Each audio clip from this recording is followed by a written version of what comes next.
수많은 사람들이 바닷가로 몰려들었습니다. 볼만한 일이 생겼기 때문입니다. 그 당시 사람들에게 오늘날의 아이돌처럼 유명한 분이 바닷가에 오셨기 때문입니다. 많은 사람들이 이분이 가시는 곳마다 따라다녔습니다. 그들은 이분이 행하는 놀라운 기적들을 보길 원했고 이분이 하시는 말씀을 듣길 원했습니다. 이렇게 사람들이 수없이 몰려들자 이분은 바닷가에 계시다가 바다 안쪽으로 밀려나십니다. 그러시다가 바다에 배를 띄우시고 배에 올라가 앉으십니다. 그리고 바닷가에 몰려든 수많은 사람들 향해 하나님 나라에 대해서 가르치기 시작합니다. 이분은 가르치실 때 비유를 자주 사용하셨습니다.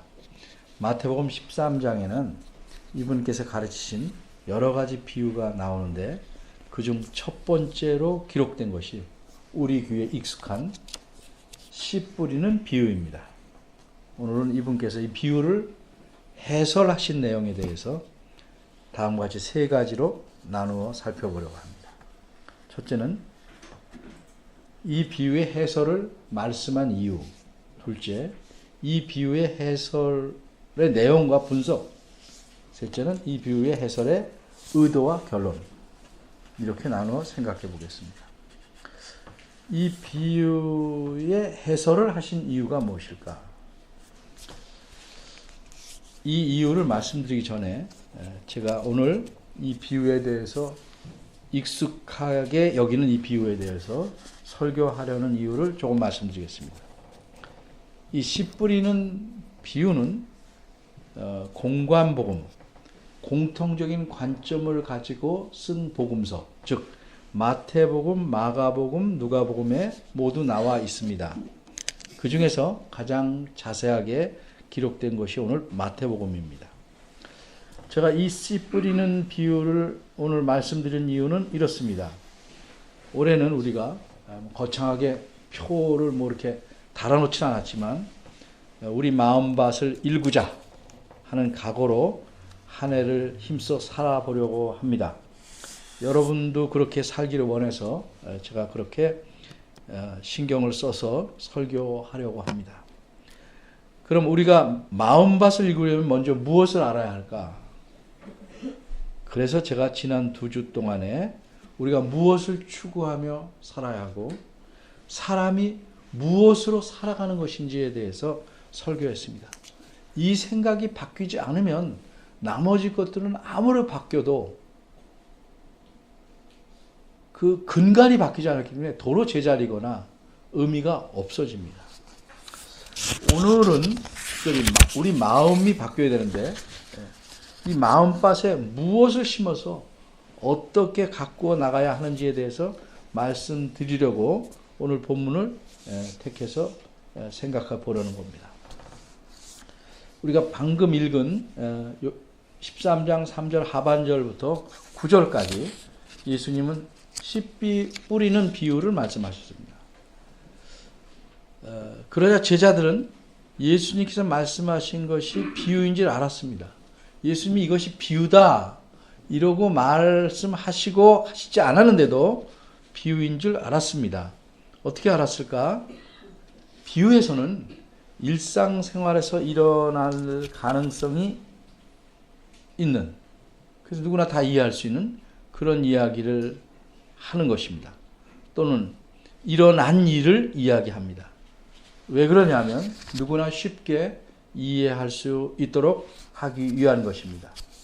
그런데 자세히 들어보면 비유는 일상생활에 관한 이야기처럼 말씀하지만 일상생활에서는 결코 있을 수 없는 내용이 끼어 들어갑니다. 그러면 그 순간 듣는 사람들은 이 이야기가 단순히 일상적인 이야기가 아니고 무엇인가 다른 것을 깨닫게 하려고 일상 이야기를 꺼내서 하는구나를 알게 됩니다. 이런 식의 이야기를 이른바 비유라고 합니다. 그럼 이 농사에 관한 일상적인 이야기를 들으면서 사람들은 어느 시점부터 이것이 단순한 동사 얘기가 아니고 비유라는 것을 깨닫기 시작했을까? 일상에서 일어날 수 없는 내용을 말하는 시점부터 깨닫는 겁니다. 먼저 예를 들어봅니다. 제가 운전하고 어디론가 가는 이야기를 하겠습니다. 이 제 말을 들으면서 어디부터가 이상한지를 한번 알아보시기 바랍니다. 그리고 그 이상한 부분을 느끼면 즉시 손을 번쩍 들어보십시오. 제일 먼저 듣는 사람 누구나 들어보세요. 예. 설교 시간이라고 주저하지 마시고 일단 손을 들어보시면 좋겠습니다. 이야기를 시작하겠습니다. 제가 차를 몰고 한 번은 목포로 갑니다. 이상하지 않죠? 서해안 고속도로를 타고 갑니다. 괜찮죠? 가다 보니까 서해대교쯤에서 차가 한참 밀렸습니다. 그래서 어떻게 할까 고민하다가 내 차에만 있는 특수한 기능을 사용하기로 했습니다. 여기까지 어때요? 들을만하죠? 그래서 운전대 아래에 있는 손잡이를 잡아 당겨 보았습니다. 이것도 괜찮죠? 그러니까 잡아 당기는 순간 차 옆에서 양쪽으로 날개가 생겼습니다. 손 안 들어 이때? 이게 손 들어야 되잖아요. 자동차에서 특히 날개가 나오면 이때 손 들어야죠. 손은 뭐 이제 지나갔어요. 손잡이를 한 번 더 당기니까 제 차가 헬리콥터처럼 수직으로 솟아올랐습니다. 지금 들으면 안 돼. 아까 들었어야 돼. 아까. 이거부터는 다 들고 있어야 될 이야기죠. 자, 어디부터가 이상했는지 아시겠죠? 그러니까 그런데 자동차에 대해서 전혀 알지 못하는 옛날 사람들이 이야기를 들으면 이상한 부분 찾아낼까요? 못 찾죠. 자동차 자체에 모르니까. 근데 여러분은 자동차를 아니까 옆에서 날개가 나와? 아직은 그럴 때가 아니지. 이 다음에 몰라도. 그죠? 거기 이상하게 느끼는 거죠. 그러니까 자동차를 모르는 사람은 불가능합니다. 찾아내기가. 이와 비슷하게 우리도 예수님 말씀하시는 이 농사에 대해서 모르면 오늘 비유에서 이상한 부분을 찾아내기가 힘듭니다. 그런데 농사를 잘 알고 있었던 그 당시 사람들은 예수님 이야기를 처음에는 자연스럽게 들었다가 어떤 부분에서는 이것이 단순한 농사 이야기가 아니구나 하고 생각을 하게 됩니다. 그 부분이 어디냐면 100배, 60배, 30배의 결실을 하였다고 말씀하신 8절 하반절 부분입니다. 예수님 시대에는 오늘날처럼 농사법이 발달되지 않았기에 예수님께서 말씀하신 것처럼 100배, 60배, 30배로 결실을 맺는 것은 제 자동차의 옆에서 날개가 나온다는 것처럼 아주 불가능한 일입니다. 그 당시는 잘해야 10배, 정말 기적같이 잘 되면 15배가 고작이었다고 합니다. 그러니 30배도 벌써 있을 수 없는 일입니다. 이렇게 이상한 부분을 딱 느끼니까 사람들은 다 이것이 비유구나를 압니다. 그러기에 제자들은 10절을 보면 예수님 말씀을 13장 10절입니다. 다 듣고 나서 이렇게 묻습니다. 어찌하여 저희에게 비유로 말씀하시나이까? 이 질문에서 우리는 뭘 알 수 있습니까? 제자들이 이제껏 들은 이야기가 비유라는 사실을 알았다는 사실입니다. 예수님 비유라고 말하지 않았어요. 여기 3절 앞에 말한 건 이 마태복음을 쓴 사람이 기록한 거지. 예수님 말씀하시면서 내가 비유할게 이렇게 말하지 않았다 이 말이죠. 근데 제자들은 비유인 줄 알았어요. 근데 이들이 몰랐던 사실이 하나 있습니다. 그것이 무엇이죠? 제자들이 몰랐던 것은 어찌하여라는 말에서 알 수 있듯이 예수님께서 사람들에게 비유로 말씀하신 이유, 그건 몰랐습니다. 그래서 예수님은 제자들의 이런 질문에 대한 대답으로서 비유로 말씀하신 이유를 11절에서 17절까지 설명하시게 된 겁니다. 그럼 오늘 본문인 18절에서부터는 왜 비유의 해설을 말씀하셨는가?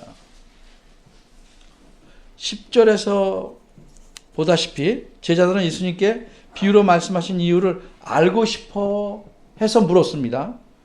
근데 그 비유가 의미가 뭔지 설명해 달라고 요청하지는 않았습니다.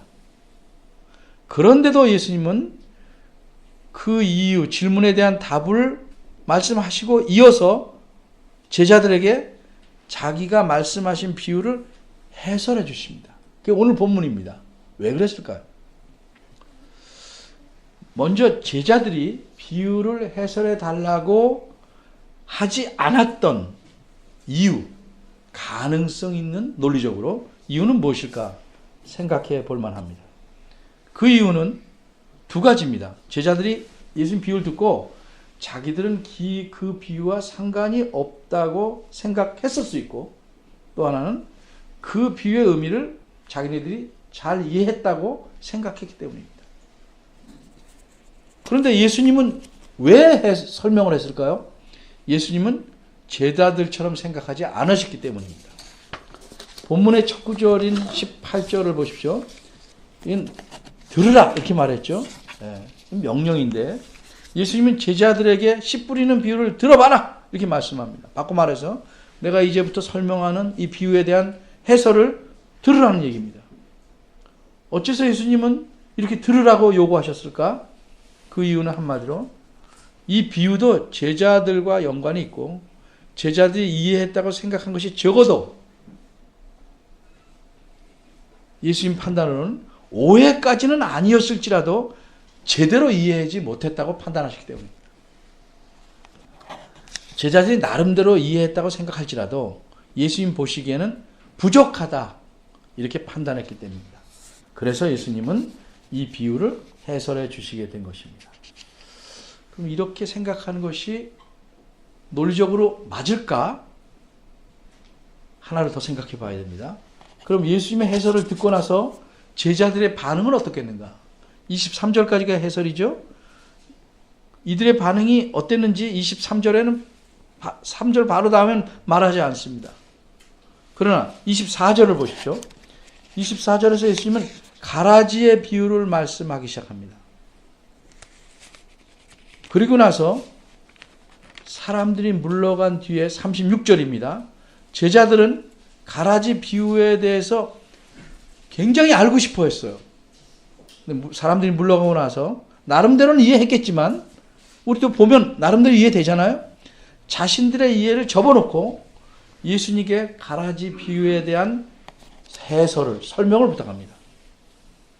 36절입니다. 가라지 비유를 우리에게 설명해 주세요. 이렇게 말합니다. 이 사실에서 우리는 뭘 알 수 있습니까? 씨 뿌린 자 비유에 대한 예수님의 해설을 듣고 나서 뭔가를 깨달은 겁니다. 그것이 무엇입니까? 자신들이 예수님의 비유를 듣고 씨 뿌린 자 비유를 듣고 나름 이해했다고 생각한 것이 예수님의 해설을 듣고 보니까 잘못되었거나 부족했구나. 비유는 예수님께서 말씀하셨으니까 예수님의 해설을 반드시 들어야 한다는 생각을 한 것입니다. 그러니까 이런 사실을 깨닫자 그 후에 말씀하신 비유에 대해서는 36절에서 보는 바대로 어떻게 했습니까? 자기 생각을 버리고 해설해 주십시오. 설명해 주십시오. 라고 요구하는 것입니다. 이런 것과 똑같아요. 여러분이 알고 있었는데 목사님이 설명하는 거 보니까 전혀 다른 설명이면 그 다음부터 어떻게 하겠습니까? 어떤 구절에 있으면 다시 확인하기 위해서 바로 알기 위해서 이건 무슨 뜻입니까? 라고 묻지요. 이와 비슷합니다. 그래서 예수님의 직접적인 해설을 들을 필요를 제자들이 느낀 것입니다. 오늘 설교에서 첫 번째로 생각할 게 뭐라고 말씀했습니까? 이 씨 뿌리는 비유를 해설하신 이유가 무엇인가? 그거에 대해 생각한다고 그랬어요. 그럼 답을 정리합니다. 왜 해설해 주셨습니까? 예수님은 제자들에게 자기가 말씀하신 이 비유를 올바로 정확하게 이해시키기 위해서 말씀하신 겁니다. 두 번째, 그럼 이 해설, 예수님께서 해설하신 내용과 분석, 이 내용을 살펴보고 조금 분석해 보겠습니다. 앞에서 말씀드린 대로 11절에서 23절까지는 제자들이 10절에서 질문한 내용에 대한 대답입니다. 이 대답은 두 부분입니다. 먼저 11절에서 17절은 비유로 말씀하신 이유를 말씀했는데 이게 제자들의 질문에 대한 직접적인 대답입니다. 그리고 18절부터는 예수님이 본격적으로 비유를 해설합니다. 예수님 판단해서 제자들에게 가르쳐야겠다 생각해서 해설하십니다. 즉 자신이 무엇에 빗대어 이런 농사에 관한 씨 뿌리는 비유를 말씀하셨는지를 설명한 것입니다. 제자들이 질문하진 않았지만 예수님 보시기에 제자들이 바르게 알아야 될 필요가 있다 해서 해설해 주신 겁니다. 사실 비유라는 것은요, 그걸 말씀하신 본인만이 정확히 설명할 수 있는 것입니다. 본인이 안 그렇다는데 다른 사람이 자꾸 그렇다면 안 되죠. 그래서 특별히 성경에 나오는 비유는 우리가 마음대로 내가 느끼는 대로 비유에 있는 모든 요소를 끈에다가 얻다 빗대서 자꾸 설명하려는 것은 굉장히 위험하고 잘못됩니다. 예수님께서 대답하신 이 해설을 보면 두 가지만 빗대어 말씀했습니다. 19절에 있는 바대로 씨라는 건 뭐냐? 뿌렸으니까 천국 말씀이다 이렇게. 즉 하나님 나라에 관한 예수님의 말씀이라고 설명하셨습니다. 그리고 또 같은 19절을 보면 밭이라는 건 뭐냐? 밭이라는 것은 그 말씀을 받아들이는 사람의 마음, 이걸 빗댄 것이다 이렇게 설명합니다. 여기서 이 비유를 좀 잘 이해하기 위해서 좀 예를 들어보겠습니다. 나는 곰이다 이렇게 말할 때 역시 목사님은 자신을 잘한다 이런 생각하지 마시고, 이 말은 내가 진짜 신체적으로 곰이라는 뜻이 아니고 곰 같은 어떤 특성이 있다 이걸 빗대어 표현한 겁니다. 마찬가지로 예수님께서 씨는 천국 말씀이다 할 때 하나님 말씀이 가진 특성을 밭에 뿌리는 씨에다가 빗대서 말씀한 겁니다. 그럼 씨의 특성을 알아야 됩니다. 씨는 뭡니까? 씨는 그게 살아있으면 심으면 자라나고 열매를 맺는 생명력을 가진 겁니다. 하나님 말씀도 이런 특성을 가졌기 때문에 씨에다 빗대어 말씀하신 겁니다. 그럼 밭이란 이 하나님 말씀을 듣고 어떤 반응을 보이는가? 그 사람의 마음을 빗대 이야기한 겁니다.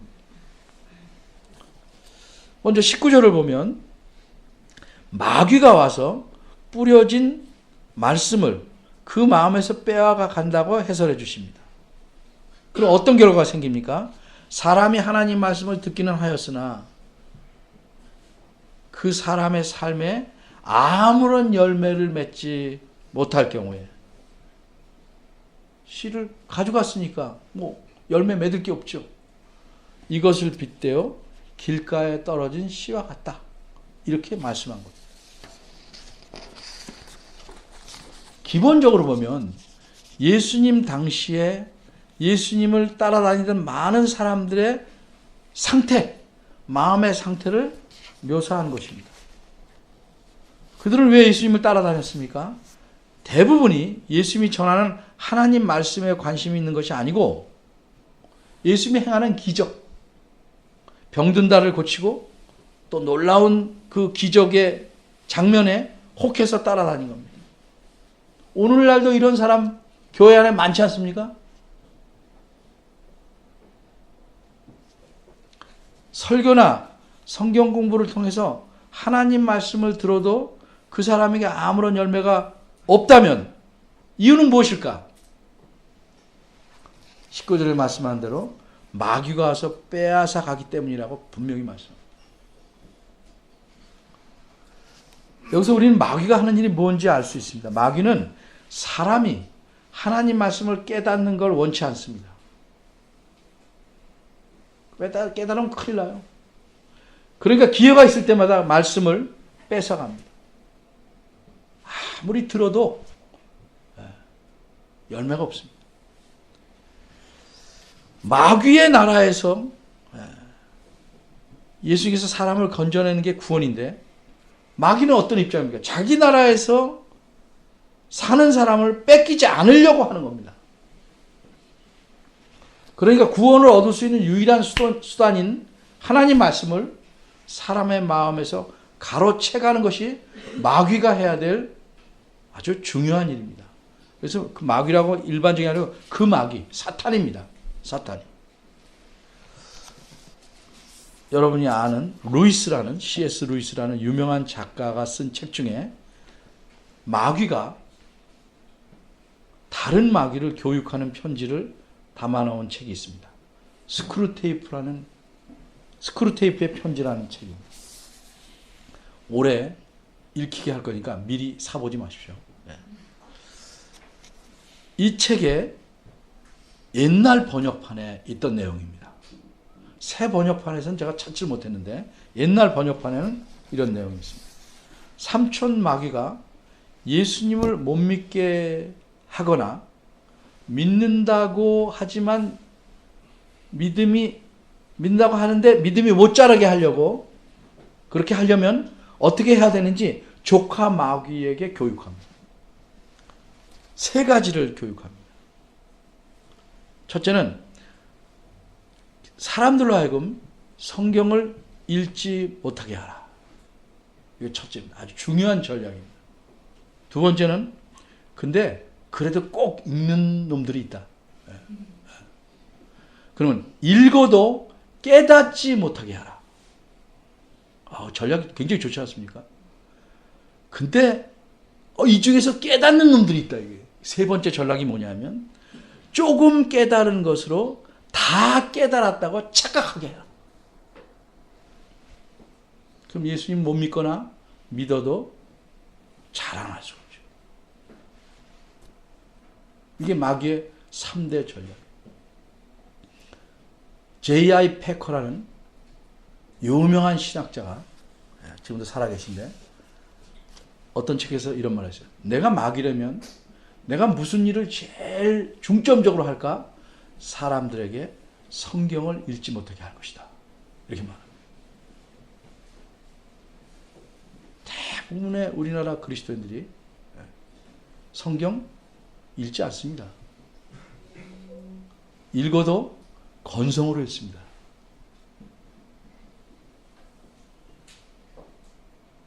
그러니까 뭐에만 관심이 있습니까? 성경을 읽어서 자기가 바뀌는 데는 관심 없고요. 남 지적질하고 겉모양 꾸미는 데 관심이 있습니다. 20절과 21절엔 돌밭이 나옵니다. 이 당시 예수님의 말씀을 따라다니는 사람 중에는 하나님 말씀을 기쁨으로 받아들이는 사람도 있었습니다. 그들은 기쁨으로 받아들여서 하나님 말씀대로 살려고 합니다. 그런데 유혹이나 좀 힘든 일이 오면 그리고 자기가 더 관심거리가 생기면 배반합니다. 그 일을 멈춥니다. 누가복음에는 아예 배반하다라는 말이 있는데 이 말은 뒤로 물러난다는 뜻입니다. 말씀대로 살려는 자리에서 물러나 버립니다. 이게 돌밭 같은 마음밭을 가진 사람을 빗대 말씀합니다.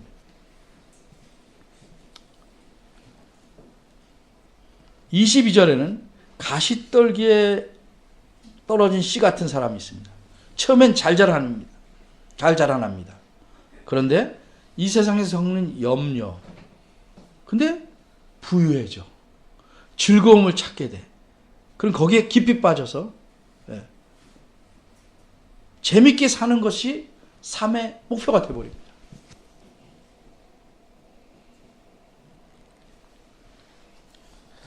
재미라는 건 뭐예요? 재미없게 살려는 뜻은 아니에요. 재미라는 거는 자신의 삶을 활력 있게 만드는 하나의 방편일 뿐입니다. 재미 자체가 목적이 될 수는 없습니다. 재밌게 살면 그 사람은 잘 살았고 재미있게 살면 못 살았는가? 그렇게 말할 수는 없습니다. 다만 활력이 있었냐 없었냐는 말할 수 있겠죠.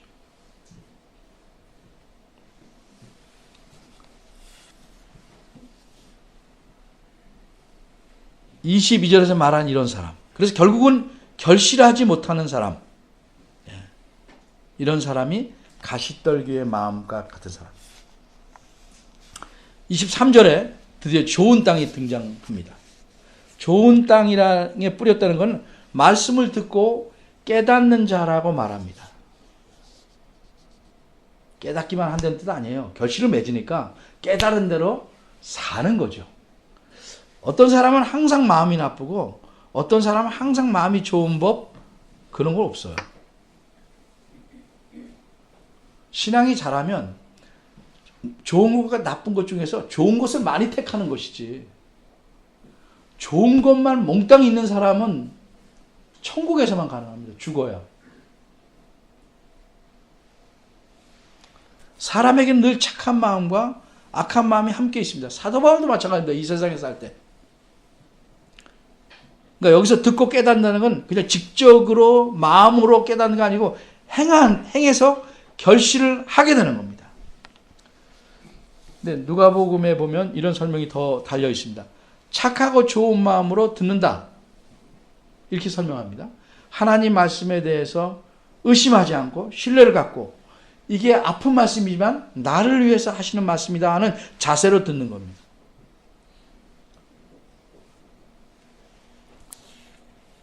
그리고 그 말씀대로 지켜 행해서 결실을 얻는 것을 좋은 땅이라고 말하는데, 여기서 우리가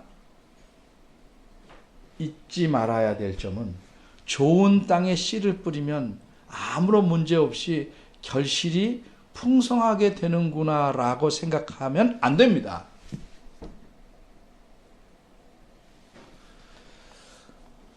누가복음은 이런 부분을 잘 해석해 놨어요. 좋은 땅이란 이렇게 덧붙였습니다. 인내로 결실하는 자다, 이렇게 말합니다. 인내가 왜 필요합니까? 여러 가지 어려움, 세상의 염려, 부유함이라는 시험거리, 하나님 말씀을 살아가는 삶에 방해되는 여러 요소 생기죠. 신앙이 좀 이런 요소가 안 생기나요? 더 크게 생깁니다. 왜? 보는 눈이 넓어지니까 훨씬 심각합니다. 배가 크면 부력이 크듯이 신앙이 크면 유혹도 세게 오는 겁니다. 다만 그걸 이길 힘도 있다는 거죠.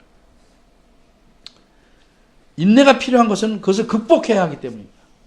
따라서 바꿔 말하면 좋은 땅이라는 건 자체가 훌륭한 게 아니고 그 안에 길가와 바위와 가시떨기 같은 요소들을 다 갖고 있지만 인내로서 이겨내서 결실하는 땅을 가르치는 겁니다. 여기서 좀 해설한 것을 분석해 보겠습니다. 얼핏 보면 예수님은 4가지 마음밭을 말씀하신 것처럼 보입니다. 그러나 결실의 측면에서 보면 2가지인 셈입니다. 결실하지 못하는 밭, 결실하는 밭. 길가, 돌밭, 가시떨기 이 셋은 결실하지 못하는 밭이고 좋은 땅만 결실하는 밭입니다. 그런데 하나 오해하지 말할 것은 사람의 마음밭이 4종류가 있다? 이거 아닙니다. 이 4종류는 한 밭에 속한 구역이지 종류가 다른 4가지 밭이 아니라는 거죠. 바꿔 말하면 한 사람의 마음밭에 이런 4가지 구역이 있다는 겁니다. 제가 학생일 때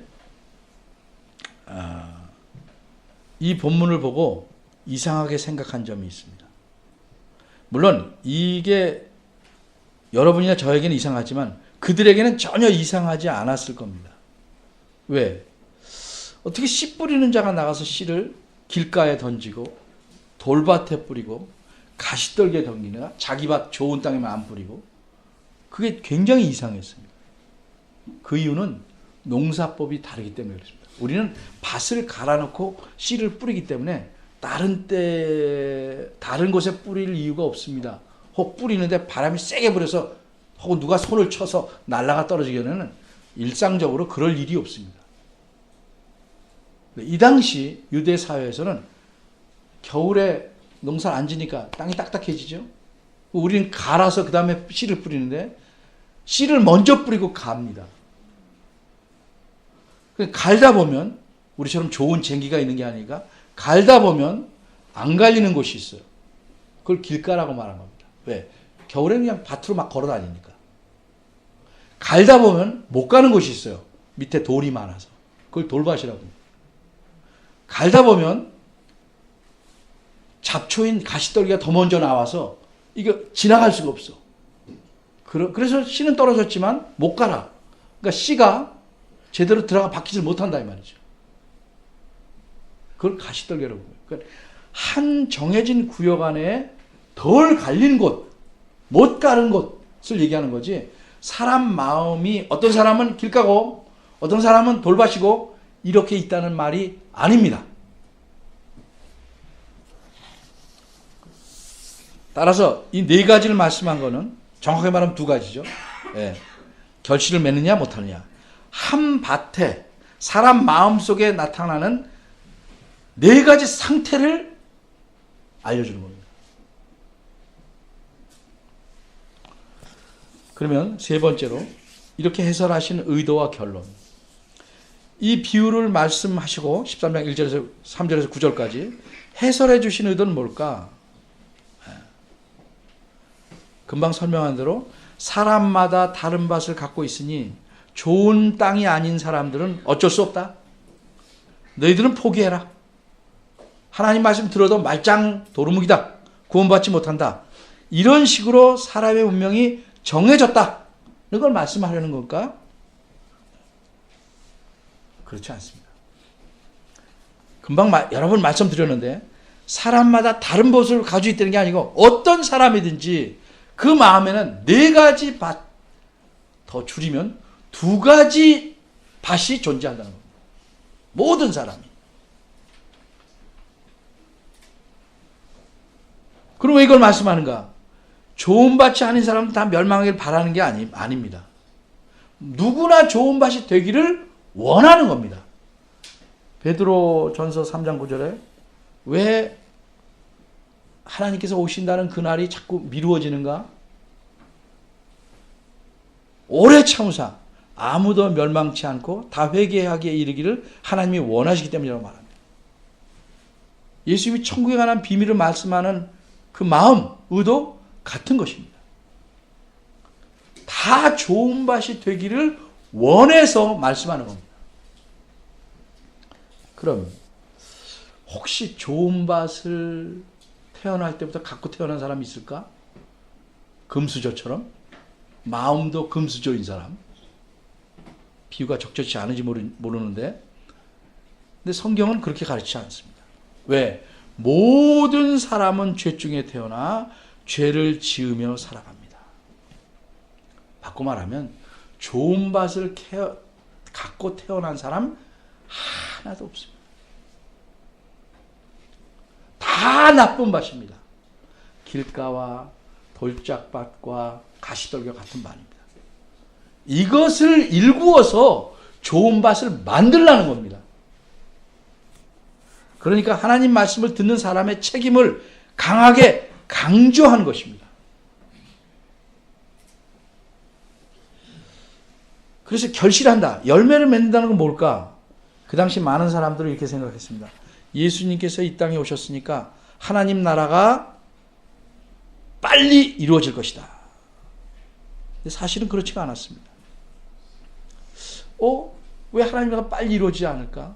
예수님이 왕으로 예루살렘에 올라가면 왕으로 통치하지 않고 오히려 죽는다 이 말이죠. 그래서 예수님은 미리미리 하나님 나라에 대해서 비유를 통해서 가르쳐 주신 겁니다. 하나님 나라라는 것은 무력이나 초자연적 능력으로 오는 것이 아니고 시간을 두고 씨처럼 자라나는 거예요. 어디서 어떻게 자라나요? 하나님 말씀이 사람에게 심겨져서 사람이 바뀌어서 자라나가는 거예요. 이거는 그 당시 사람들이 전혀 알지 못했던 사실입니다. 하나님 나라는 그러니까 외적인 걸 잘 갖고야 막 잘하는 게 아니고 하나님 말씀을 들은 사람들이 자기 삶에서 그 말씀을 지켜 행해서 자기가 변함으로써 하나님 나라가 자라나는 것이고 본인이 성숙하는 겁니다. 우리는 주기도문 할 때마다 하나님 나라가 이루어지고 뜻이 이루어지길 바라고 통치가 이루길 바란다고 합니다. 근데 자기가 하나님 말씀대로 바꿔가지 않고 바꿔갈 노력을 안 한다면 계속 주기도문 할 때마다 뭐예요? 거짓부렁을 하는 거죠. 거짓말을 계속 하는 거죠. 그리고 우리 책임을 다하지 못하는 것이죠. 하나님 나라는 하나님 말씀으로 자라난 것이고 사람을 통해서 자라난 것이고 우리가 바뀌어야 자라나는 겁니다. 그의 나라와 그의 의를 추구하라. 어떻게 가능합니까? 내가 하나님 말씀을 통해서 바뀌고 변해가서 되는 겁니다. 처음부터 좋은 땅으로 태어난 사람은 하나도 없습니다. 우리는 다 길가와 바위와 가시떨기가 이 중에 하나도 안 해요. 세 개가 꽝꽝 뭉쳐있는 온통 그런 구역으로 꽉 찬 사람들입니다. 그런데 하나님 말씀을 받아서 인내로 잘 키우면 결실이 풍성히 이루어지는 좋은 밭이 될 것입니다. 이런 좋은 밭을 만들라고 그런 밭이 되기를 원하셔서 이 비유를 말씀하신 겁니다. 그러니까 우리는 어떤 의미에서 하나님 말씀을 키워내는 농부입니다. 우리가 어떤 농부가 되느냐는 그거에 따라서 하나님 나라가 잘 자라느냐 아니냐가 달려있는 겁니다. 운명적으로 어떤 사람은 길가, 바위, 가시떨기, 좋은 땅으로 정해져 있지 않습니다. 좋은 땅같이 보였던 사람도 자기 밭을 일구지 않으면 묵은 땅이 되고 다시 길가와 그렇죠? 바위나 가시떨기 같은 밭으로 바뀝니다. 내가 왕년에 잘 믿었는데 일구지 않으면 다시 길가와 바위와 가시떨기 같은 그런 마음밭으로 바뀝니다. 어떤 마음밭을 갖고 가느냐? 누구의 책임입니까? 나 자신의 책임입니다. 여러분 한번 생각해 보세요. 나는 지금 내 마음밭엔 어떤 종류의 구역이 있는가? 무엇이 문제인가? 올해는 자신의 마음밥을 좀 잘 일구어 봅시다. 이렇게 계기가 있어요. 계기. 2019년을 좀 일구는 계기로 좀 삼아보자는 거죠. 네? 네. 하나님 말씀을 잘 듣고 깨달아야 됩니다. 그럼 우리가 좀 공통적으로, 개인적으로는 다를 수 있지만 해야 될 일이 뭐냐면 성경 읽기를 소홀히 하지 않도록 해야 됩니다. 일단 들어야 되니까. 또 예배 시간에 설교를 잘 듣도록 애써야 돼요. 자기 삶의 패턴이 이거 주일날 잘 수밖에 없는 패턴이면 좀 고칠 필요가 있죠. 토요일날 너무 피곤하게 하지 말라 이 말이죠. 집중할 수 있도록 이렇게 패턴을 좀 바꾸고 마음가짐을 새롭게 해야 될 거예요. 일반적으로 말해서 주일날, 토요일에서 주일날까지 잠을 가장 적게 자는 사람이 아마 절 겁니다.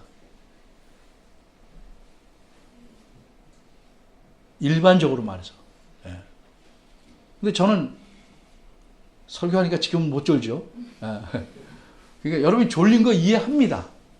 근데 조금 정신을 차리면 패턴을 바꾸면 우리가 조절할 수 있다는 거죠. 예. 또 말씀을 여러분이 기쁨으로 읽고 다 그러는데 자기 삶에서 어려움이 있을 때 어떻게 하려고 그럽니까? 그때 자꾸 포기하지 마십시오. 하나님이 약속하시긴 지키신다. 그분은 거짓말 안 하신다. 내가 그분의 자녀다 알고 눈에 보이는 것에 압도되지 말고 나가야 됩니다. 히브리서에 이런 말이 있어요. 모세는 보이지 아니하는 하나님을 보이는 것처럼 보고 나갔다. 그런 자세가 필요합니다. 그러면 우리가 현재의 마음밭을 좋은 밭으로 조금씩 바꾸어 갈 수 있을 것입니다. 그러면 우리가 성숙하고 교회가 성숙하고 하나님 나라가 확장되어 갈 것입니다. 그러면 무엇보다도 하나님이 기뻐하실 겁니다. 대견스럽게 여기실 겁니다. 이런 사람이 되는 원년으로 한번 우리가 올해를 삼아보면 좋겠습니다. 기도하겠습니다.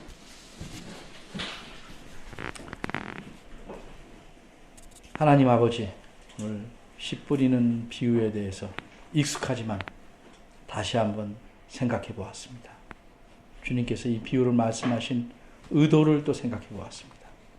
우리의 마음밭이 어떠한지를 잘 살펴보게 하시고 어떤 세상의 어려움과 유혹과 많은 것들이 일상생활에 생겨날지라도 주의 말씀을 붙잡고 말씀대로 살려는 우리의 책임을 잘 감당하도록 도와주시옵소서. 이렇게 하실 때 주님께서 기뻐하시고 우리를 대견해 하신다는 사실을 기억하고 주님께 칭찬받는 자녀로 살아가도록 도와주옵소서.